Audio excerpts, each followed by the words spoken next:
سورۃ البقرہ آیت 271 تا 275 اردو ترجمہ۔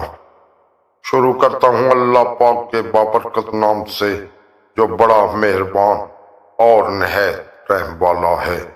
اگر تم صدقہ کو علن اعلان دو گے تو یہ بھی ٹھیک ہے، اور اگر چھپا کر فقراء کے حوالے کر دو گے تو یہ بھی بہت بہتر ہے، اور اس کے ذریعہ تمہارے بہت سے گناہ معاف ہو جائیں گے، اور خدا تمہارے اعمال سے خوب باخبر ہے۔ اے پیغمبران کی ہدایت پا جانے کی ذمہ داری آپ پر نہیں ہے، بلکہ خدا جس کو چاہتا ہے ہدایت دے دیتا ہے۔ اور لوگوں، جو مال بھی تم راہ خدا میں خرچ کرو گے وہ دراصل اپنے لیے ہوگا، اور تم تو صرف خوشنودی خدا کے لیے خرچ کرتے ہو، اور جو کچھ بھی خرچ کرو گے وہ پورا پورا تمہاری طرف واپس آئے گا، اور تم پر کسی طرح کا ظلم نہ ہوگا۔ یہ صدقہ ان فقراء کے لیے ہے جو راہ خدا میں گرفتار ہو گئے ہیں اور کسی طرف جانے کے قابل بھی نہیں ہیں۔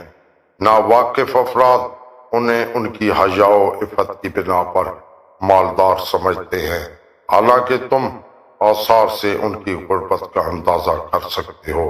اگرچہ یہ لوگوں سے چمٹ کر سوال نہیں کرتے ہیں، اور تم لوگ جو کچھ بھی انفاق کرو گے خدا اسے خوب جانتا ہے۔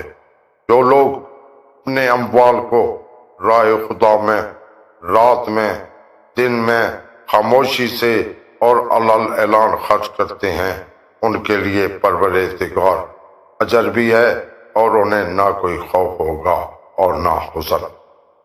جو لوگ سود کھاتے ہیں وہ روز قیامت اس شخص کی طرح اٹھیں گے جسے شیطان نے چھو کر مخبوط الحواس بنا دیا ہو، اس لیے کہ انہوں نے یہ کہہ دیا ہے کہ تجارت بھی سود جیسی ہے، جبکہ خدا نے تجارت کو حلال قرار دیا ہے اور سود کو حرام۔